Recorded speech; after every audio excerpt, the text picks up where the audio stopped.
Hey there, I'm Brian, and I've been building with Angular for years. Now, I'm here to share my knowledge and experience with developers like you dedicated to mastering their craft and building amazing apps. Recently, I created a tutorial about how to avoid ng-deep when styling components. Many of you didn't like the techniques I provided, so I wanted to follow up to clear up some misconceptions and provide more specific examples. I think you should try to avoid using it. And in this video, I'll explain why, and I'll show you what I would do instead. Let's start with a little background on where ng-deep came from. Angular's style encapsulation mimics the native shadow DOM for web components. Initially, the shadow DOM supported shadow piercing combinators, /deep, or 3 right arrows, to override encapsulated styles across component boundaries. Angular emulated this behavior too. But it was quickly realized that piercing the shadow DOM's boundaries undermined the purpose of encapsulation, keeping components self-contained. As a result, these combinators were deprecated and removed from the web component specification. Angular introduced ng-deep as a temporary solution for backward compatibility, but advises against new uses. So that's how we got here. Now, I want to say up front that if you're comfortable using ng-deep and don't like what I present here in this video, keep using it. Just know that there could come a time when it gets removed from the framework and you'll need to do the work to migrate to some other solution. Personally, I'm trying to avoid that. I'm trying to share my knowledge and experience and trying to do so within the confines of the framework and what's recommended by the Angular team. Okay, with all of that out of the way, I want to look at some specific approaches to styling a component from a third-party library, since that was the main reason that many of you were using ng-deep. For this tutorial, we're going to use the matform field component from Angular Material as an example. Now, Material makes use of many custom properties for overriding the look of their components, but for this example, I'll be overriding some of these custom properties, but also some things that don't have custom properties available. Okay, here's a simple sign-up form. We're using the matform field for these two text boxes. It doesn't look bad, but we need to add a border around them and increase the border radius on the corners. Also, we need to round the bottom corners as well. Now, when it comes to overrides for a third-party library, there's really two concepts. Do we want these changes to be applied globally to every instance of the component, or do we want them to only be applied in a specific scenario? Well, in this case, let's say we want them to look like this always. We'll look at a specific case later in this tutorial. But for these overrides, we can simply add global styles. If we look at the global style sheet, we can see here that we have a couple style sheets already included. To keep things organized, let's add another style sheet for these overrides.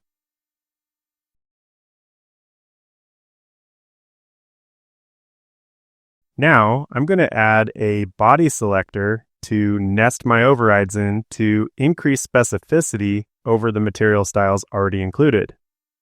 The styles that I'm going to add will be a combination of the exposed custom properties from the material styles and then overrides for things that don't have custom properties. Now, if I only needed to override the custom properties, some of the concepts in this tutorial wouldn't be needed since these properties could be defined at any level and overridden as needed. So just keep that in mind.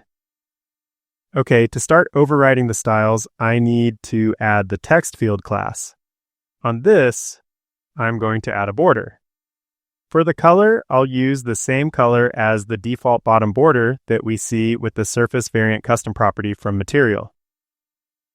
By default, only the top corners are rounded, but we want all 4 corners to be rounded, so we are going to override the border radius property with a value like our button border radius. Okay, one last thing we need to do is add the invalid class and set our border color to the material error property. This will match the color of the bottom border when the field is invalid. Okay, so now anytime we use the mat text field component, these styles will be applied no matter what component they are in. Let's save and see how it looks. Okay, now there's a border and the corners are rounded to match the button. And when we make one invalid, the border is switched to red. So in this case, since we always want text boxes to look like this, we can just add global styles. No need for ngDeep, right? But what if we want to override a text box in a specific component to make it look different? Like what if we want to remove the background and border from this text box in our newsletter signup modal? Well, we can add these styles in our global style sheet too. We need to add the component selector. Then we can clear the background color by setting the text field container color custom property to transparent. We also need to remove the background color on hover by setting the hover state layer opacity property to 0. Next, we need to remove the padding. Then we need to remove the border and border radius. Okay, I think that's it. Let's see how it looks now. Okay, looks like we want right. So we added styles for this specific use case, but they are global. I don't like that because if we remove this component at some point, like if it was no longer needed or something, we could easily leave these styles behind. Well, we can pretty easily change this by adding our own custom properties. Let's switch the styles for our text box a little. For the border, let's add our own custom property. Let's call it mat text field border, and the fallback will be our 1 pixel solid border. Let's do the same for the border radius. Then let's add a custom property for the padding using the text field class. Let's set the fallback value to 16 pixels. So now the fallback values will be used if values for these custom properties aren't provided.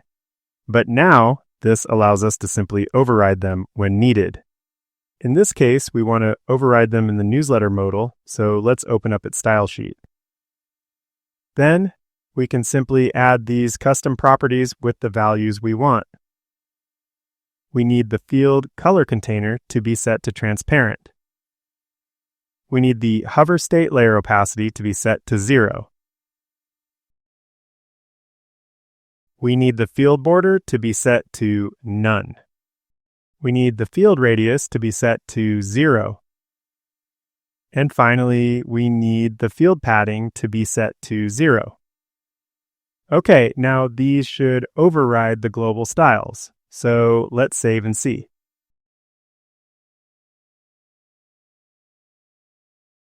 Yep, looks like we want, right? So this is another option. Rather than using ngDeep in this component, we can provide more generic global custom properties ourselves and then override them in the components where needed. And this is better than the previous example because we keep the global styles generic. This means that if this component were removed, its custom overrides will be removed along with it. And there's nothing specific to this component left behind in the global space. Now, we still have another option. This one is pretty controversial too. Many of you didn't like this when I suggested it in my last tutorial, but I think it may have been because the concept wasn't all that clear. So let's try it again. Let's assume that we don't want to add these custom properties because this is the only time we need to override these styles. So let's remove these custom property overrides.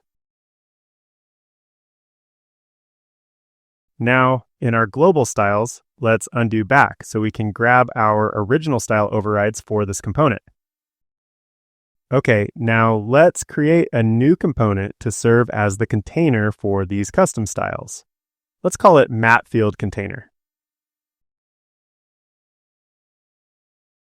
Okay, the first thing I need to do is change this to SCSS instead of CSS.